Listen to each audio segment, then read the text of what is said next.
7. Your Honor, these titles will reflect the registered owner, Your Honor. So I guess I cannot recall it here, Your Honor. The best evidence probably, Your Honor, would be the title itself. I know that, and thank you for the information. But my question to you is, they do not carry the name Renato Corona and Mrs. Corona as the registered owners. Kindly examine the documents in your possession before answering the question. Mine is only clarificatory. I understand, Your Honor.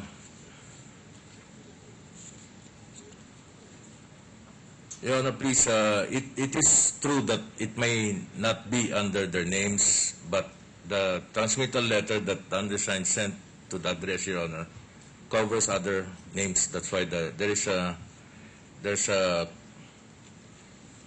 mention of Renato Corona et al., Your Honor. In the very title? In the transmittal letter, Your Honor. Not in the title? Not in the title, Your Honor. So I see. So it is accurate for us to assume that these properties are not really registered in the name of Chief Justice Corona. Yes, Your Honor. If the title says otherwise, Your Honor. Yes, all right. Now, likewise, there are other titles in here. More particularly, TCT number RT 77725, TCT number 85121, TCT number N 254901, TCT number 15400, TCT number RT 106747, CCT number N-11168, TCT number 125683, TCT number RT 20758, TCT number RT 3190, and TCT number 84241. Examining the titles mentioned, we find out that the registered owner do not appear to be Chief Justice Corona and Mrs. Corona. Is that right? Your Honor, I hate to interrupt, but these are actually the subject of the stipulations, Your Honor. We were instructed precisely that these questions will not be propounded anymore. I will allow the question to Thank get you. an explanation from the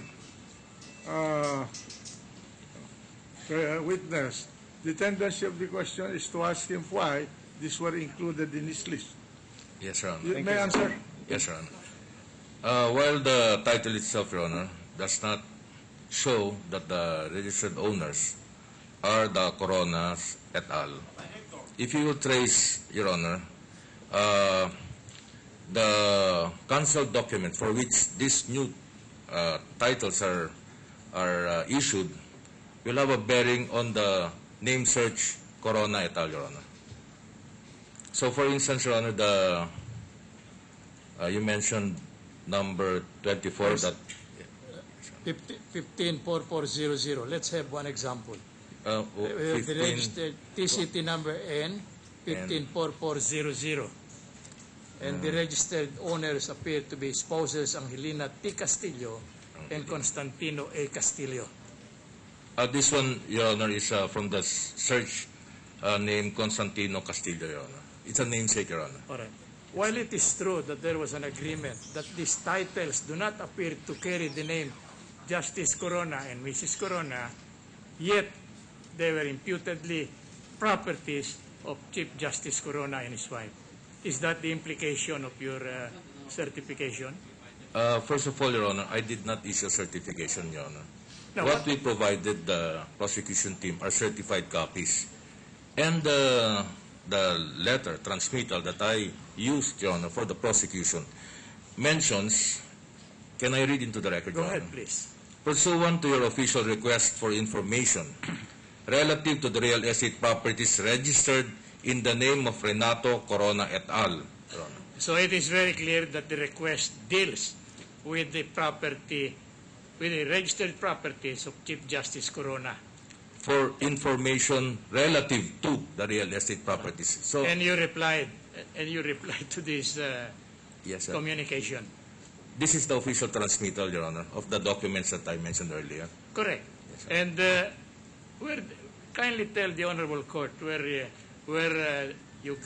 did you get the facts stated in that transmittal that you made? Your Honor, we object, Your Honor. This has been asked and answered during the direct examination yesterday, Your Honor. What is the question and what is the answer? Would you be kind enough to tell us? Let the witness answer. It's a simple transmittal, Your Honor. To the best of my knowledge, it covers all the information that the prosecution might need for them to study these titles, Your Honor. It's a research material, Your Honor, actually.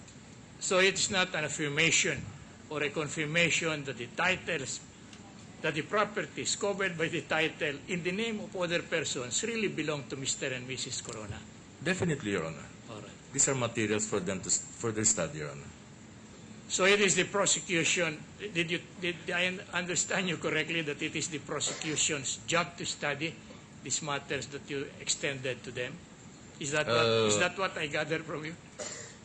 I think, Your Honor, that I will not be in the best position to read their intentions, Your Honor. No, but the intention here is that whatever readout that the computer will show, I did not go over them one by one, Your Honor, because... Yeah, but we were made to believe that the inquiry is in connection with the impeachment case, Your Honor. Yes, Your Honor.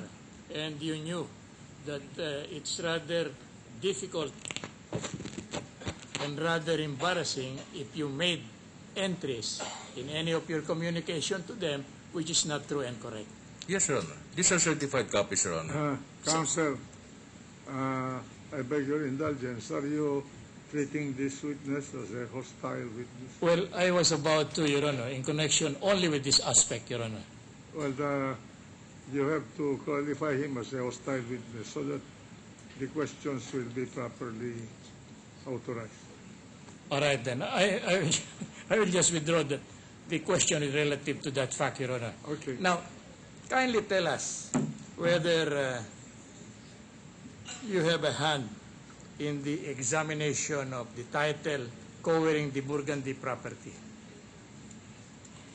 May I seek clarification of the term used, Your Honor? You have a hand? What? Meaning you participated, or what is your participation? I collated the certified copies that was forwarded to my office, Your Honor, and I formally transmitted this through a letter to the prosecution team. Forwarded to you by the Register of Deeds. Yes, Your Honor. Of the particular place where the property is situated. Yes, Your Honor. You did no more, no less. Yes, Your Honor. All right. On the basis thereof, it was made to appear that this property is owned by Burgundy Realty Corporation per your communication sent to the inquirer, to the party inquiring. What title, Your Honor? CCT number N11168. It's only an example. I just merely transmitted these documents, Your Honor, as they are, Your Honor. As they were reported to you by the Yes, Your Honor. corresponding Register of Deeds, where the property subject matter of the inquiry is located rather. Yes, Your Honor. All right. Now, you therefore cannot. No, that will be all, Your Honor. That will be all. No more questions? Mr. President, No more questions? there are, Mr. President, from Senator Miriam Defensor No, Santiago. I'm asking the defense counsel. Yes, Your Honor. I'm through with the witness. All right. On my additional direct, Your Honor. No cross? No cross, Your Honor. All right. Who, the lady from, who among the judges, the gentle lady from Iloilo. Thank you. Attorney, you